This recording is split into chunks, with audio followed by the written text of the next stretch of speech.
بسم اللہ الرحمن الرحیم۔ ناظرین السلام علیکم، میں ہوں آپ کا میزبان صابر شاکر، وفاقی دارالحکومت اسلام آباد سے۔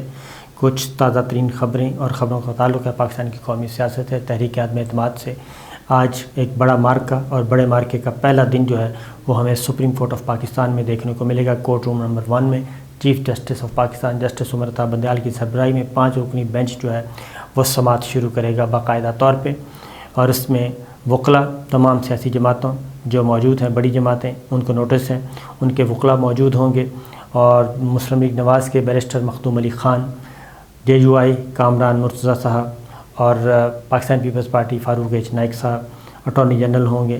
یہ اپنے دلائل دیں گے۔ سردار اختر مینگل صاحب عوامی نیشنل پارٹی، ان کے وکلاء بھی اگر چاہیں تو آ سکتے ہیں۔ تو یہ سلسلہ شروع ہوگا، صدارتی ریفرنس ہے، اور اس کا بنیادی مقصد فلور کراسنگ کو روکنا، اور فلور کراسنگ کے نتیجے میں جو نااہلی ہے وہ تاحیات ہے یا پھر محض ڈی سیٹ ہونا ہے۔ یہ سوالات اور دیگر امپورٹنٹ سوالات ہوں گے، اور پھر یہ ہے کہ ایسے لوگ منحرف ارکان جو ووٹ دیتے ہیں، ووٹ بھی کاسٹ ہوگا، ووٹ شمار ہوگا یا نہیں ہوگا۔ یہ کیس کافی آگے جا کے ایک اہم صورت اختیار کر جائے گا، اہمیت اختیار کر جائے گا تحریک عدم اعتماد کے ضمن میں۔ اب آتے ہیں، اس بینچ پہ اعتراض بھی کر دیا ہے۔ ایک خط لکھا گیا جسٹس قاضی فائز عیسیٰ صاحب کی طرف سے، اور اس میں انہوں نے کہا ہے کہ یہ بینچ کی تشکیل پہ اعتراضات کر دیے ہیں کہ جونیئر ججز کو کیوں لگایا گیا ہے، اور دیگر نوعیت کے اعتراضات ہیں۔ تو اس میں صرف اتنا ہی کہوں گا کہ چیف جسٹس آف پاکستان کا ہولی سولی فل اختیار ہے، یہ ایڈمنسٹریٹو اتھارٹی ہے ان کے پاس کہ وہ بینچ تشکیل دیں، وہ کاز لسٹ مرتب کریں، مقدمات کی سماعت کے لیے تعین کریں وقت کا۔ یہ سب کے سب ان کے اختیارات ہیں آنریبل چیف جسٹس کا، ورنہ تو پھر ایک یہ کیا کہنا چاہیے، وہ بہت ہی ایک پھر پارلیمنٹ اور سپریم کورٹ میں کوئی فرق نہیں رہ جاتا کہ جب ہر کسی کے پاس کوئی اتھارٹی ہے۔ تو اس لیے میرا خیال ہے کہ اگر یہ خط نہ لکھا جاتا تو زیادہ اچھا ہوتا۔ جو ایک پہلے سے موجود ہے ایک رائے کہ سپریم کورٹ میں ڈویژن موجود ہے، لیکن وہ ڈویژن فیصلوں میں نظر آنی چاہیے، اس طرح کے معاملات میں شاید نظر نہ آئے تو زیادہ بہتر ہے۔ عدالتی وقار کا تقاضا یہی ہے۔ بہرحال اس سے زیادہ ہم کچھ نہیں کہیں گے، کیونکہ دونوں طرف آنریبل ججز ہیں۔ اور ایک میں بتا دوں کہ کسی بھی جج کو، کسی بھی آنریبل جج کو یہ جو اگر کوئی فائل کا پیچھا کرتا ہو، کوئی مقدمے کا پیچھا کرے یا کسی مقدمے میں دلچسپی ظاہر کرے، تو یہ چیز جو ہے یہ کوڈ آف کنڈکٹ کے خلاف تصور کی جاتی ہے۔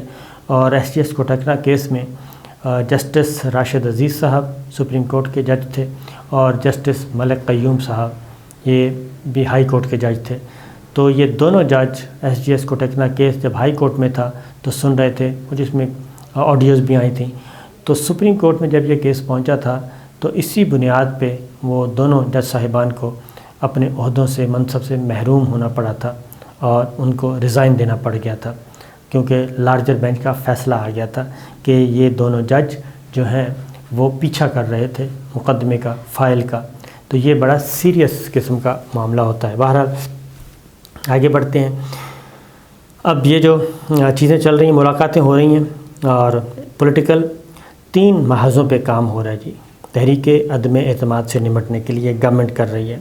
لیکن ایک اور فریق بھی ہے جو پریشان ہے، اور وہ چاہتا ہے کہ پاکستان میں کسی قسم کا عدم استحکام نہ آئے، اور پاکستان میں جو پولیٹیکل سسٹم ہے، جو پارلیمانی نظام ہے، وہ سموتھ وے میں چلتا رہے، اور پولیٹیکل پارٹیز، پولیٹیکل پلیئرز اور ملٹری اسٹیبلشمنٹ ریلیشن شپ اس حد تک خراب نہ ہو کہ سارے کا سارا معاملہ ہی ٹھپ ہو جائے۔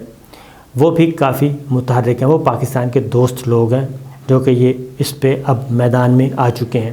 ان کی طرف میں آپ کو بتاتا ہوں۔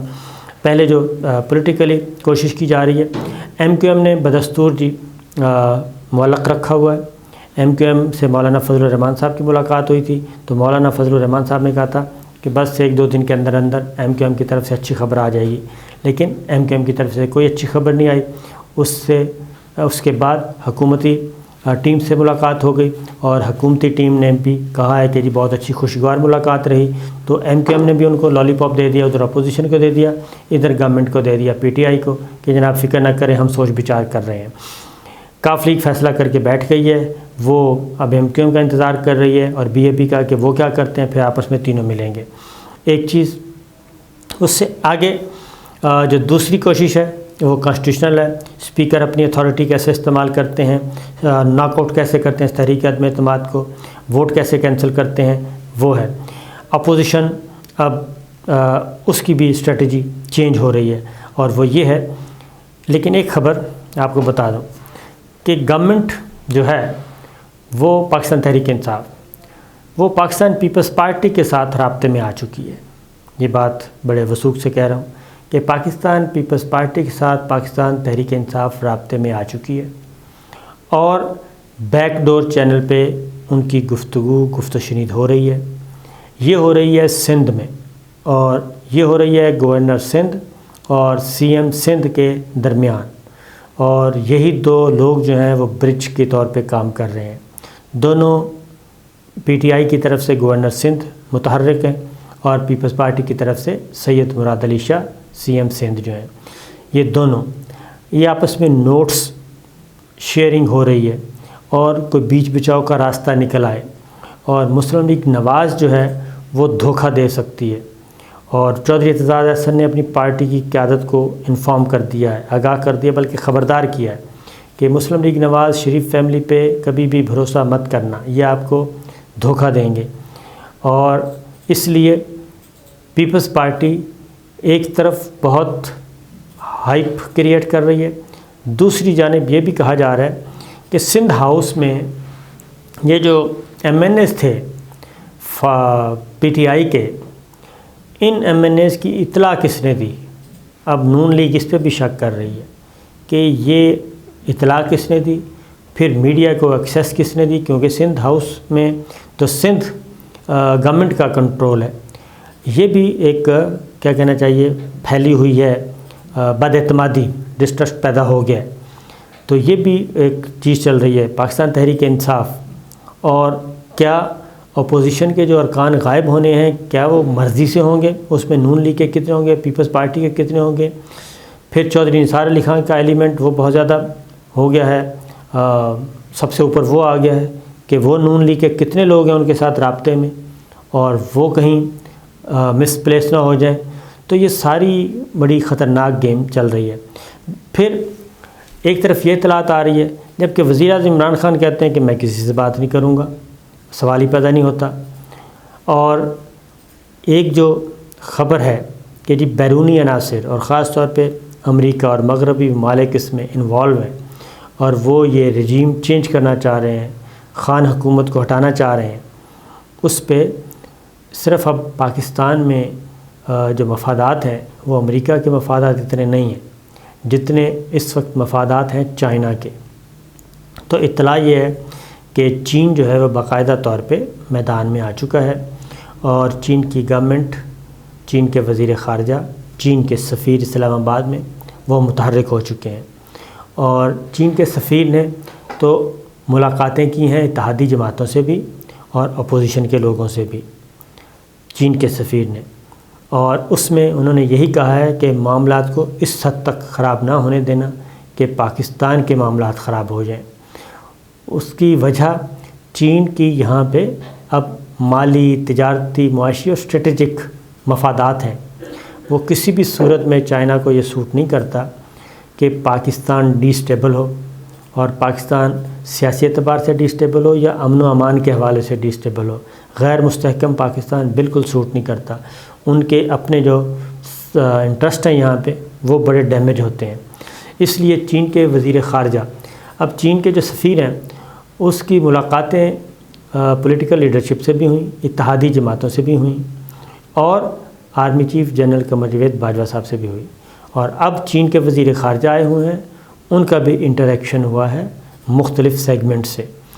آرمی چیف سے تو ہوا ہی ہوا ہے, گورنمنٹ سے بھی ہوا ہے اور ادروائز بھی یہ ہو رہا ہے. اور چین کی پوری کوشش ہے اور ایون سعودی عرب کی بھی پوری کوشش ہے, جو دوست ممالک ہیں وہ سب کے سب میدان میں ہیں کہ کوئی نہ کوئی تصفیہ ہو جائے، اور وہ تصفیہ بیٹھ کے معاملات طے کریں۔ تحریک عدم اعتماد کے چکروں میں پڑنے کی ضرورت نہیں ہے، اور کوئی نہ کوئی درمیانی راستہ نکالیں، اور درمیانی راستہ ہے ارلی الیکشن کا۔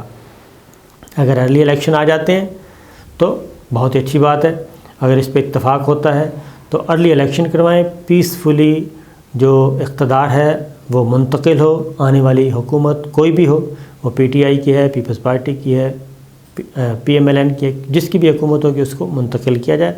یہ جو تحریک عدم اعتماد اور یہ سارے کا سارا اگر یہ کام کیا گیا تو پھر ظاہر ہے پرائم منسٹر عمران خان اور ان کی حکومت کو ہٹانا ہے، تو ان کے پاس بھی اسٹریٹ پاور ہے، تو وہ اسٹریٹ پاور کا استعمال کریں گے اور ہر صورت میں کریں گے۔ اس سے نقصان کس کا ہوگا؟ پاکستان کا تو ہوگا ہی، لیکن چائنا کا بھی بہت زیادہ نقصان ہوگا، اور سی پیک سارے کا سارا، ون بیلٹ ون روڈ، پھر گوادر پورٹ، یہ سارے کی چیزیں جو ہیں وہ سب کی سب رک جائیں گی۔ آنے والی گورنمنٹ پھر فیصلہ کرے گی، پھر لا اینڈ آرڈر، پھر فلاں، تو لہٰذا یہ ایک اہم کام ہونے جا رہا ہے، اور توقع یہ کرنی چاہیے کہ دوست ممالک جو ہیں وہ بیچ بچاؤ کروائیں۔ ماضی میں بھی ایسا ہو چکا ہے کہ دوست ممالک آتے ہیں اور معاملات طے کرواتے ہیں۔ ہے تو یہ افسوسناک بات، کیونکہ پاکستان کے اندر اگر پولیٹیکل لیڈرشپ کے درمیان اور ملٹری لیڈرشپ کے درمیان ہی کمیونیکیشن گیپ نہ ہو اور بول چال بند نہ ہو تو پھر کسی کو باہر سے آنے کی ضرورت نہیں پڑتی، لیکن ہم شاید خود اس میں کوئی نامعقول قسم کا فخر محسوس کرتے ہیں کہ جناب ٹھیک ہے، ہمارے درمیان گارنٹر بھی پھر باہر والے ہوں گے۔ تو یہ ایک اچھی خبر آ سکتی ہے اس اعتبار سے۔ تو شاید اسی لیے وزیر اعظم عمران خان نے بھی یہ کہا ہے کہ جو اپوزیشن جماعتوں کے آپس کے بھی معاملات ہیں، آپس کے جو اہداف ہیں وہ مختلف ہیں۔ مسلم لیگ نواز فوری الیکشن چاہتی ہے، پیپلز پارٹی فوری الیکشن نہیں چاہتی، جمعیت علماء اسلام فوری الیکشن چاہتی ہے۔ تو یہ جو آپس کے اختلافات ہیں، پھر شریف فیملی کا معاملہ ہے، ان کے اندر کے معاملات بھی تھوڑے سے گڑبڑا گئے ہیں، اور خاص طور پہ چودھری نثار علی خان کے آنے کے بعد۔ تو وزیر اعظم عمران خان کی گفتگو سے بھی ہم نے یہ اندازہ لگایا تھا کہ کہیں نہ کہیں کچھ نہ کچھ ہو ضرور رہا ہے۔ تو اب چین کے وزیر خارجہ، ظاہر ہے چین کے وزیر خارجہ جو ہیں یا چین جو ہے وہ پاکستان پیپلز پارٹی کے ساتھ بھی کام کر چکا ہے سی پیک کے سلسلے میں، مسلم لیگ نواز کے ساتھ اور پاکستان تحریک انصاف کے ساتھ بھی۔ تو تمام جماعتوں کے ساتھ روابط موجود ہیں، اس لیے اب دوست ممالک میدان میں ہیں، کیونکہ پی ایم عمران خان نے یہ بات کہی تھی کہ اب رجیم چینج کرنے کے لیے، کسی بھی حکومت کا تختہ الٹنے کے لیے ضروری نہیں ہے عراق کی طرح کا امریکہ جو ہے وہ یلغار کرے، فوجی یلغار، یا لیبیا میں فوجی یلغار کرے، بلکہ اب طریقہ مختلف ہو گیا ہے۔ اگر حکومت گرانی ہے تو 10-12 ارب روپے لگائیں، اور باہر کوئی بھی ملک آپ کو سپورٹ کر سکتا ہے وہ لگائے اور گورنمنٹ چینج کر دیں، کیونکہ 15-20 سیٹوں کا تو مسئلہ ہے، 20-25 سیٹوں میں بھی تو 10-15 ارب روپے میں مینج ہو جاتا ہے۔ تو جب اتنے بڑے ملکوں کے مفادات ہوں تو 10-15 روپے کیا حیثیت رکھتا ہے؟ اس لیے اس میں بھی یہ ایلیمنٹ مسلسل تقویت پکڑتا جا رہا ہے کہ امریکہ اور مغربی ممالک انوالو ہیں پاکستان میں حکومت چینج کرنے کے لیے، حکومت کا تختہ الٹنے کے لیے۔ تو آئی تھنک اگر اس حد تک اطلاعات ہیں تو پھر چائنا، سعودی عرب، یو اے ای جو دوست ممالک ہیں، پھر وہ بھی رشیا، وہ بھی پھر متحرک ہوں گے، کیونکہ ان کے بھی مفادات ہیں۔ اربوں ڈالر کی سرمایہ کاری ہے، اربوں ڈالر کے لونز ہیں، اربوں ڈالر کی امداد ہے، اور پھر چائنا کی اپنی معیشت، اپنی ایک تجارتی راہداری ہے۔ اس نے کچھ سوچ سمجھ کے کوئی 100 طرح کی گارنٹیز لے کے یہ کام کیا ہے، اس لیے وہ کبھی بھی نہیں چاہے گا کہ تحریک عدم اعتماد کے نتیجے میں کوئی ایسا عدم استحکام آئے جو سنبھالا نہ جا سکے، اور اس کی سرمایہ کاری بھی اور اس کا دوست ملک پاکستان بھی کسی بڑی پریشانی میں مبتلا ہو۔ اجازت دیجیے، اللہ حافظ۔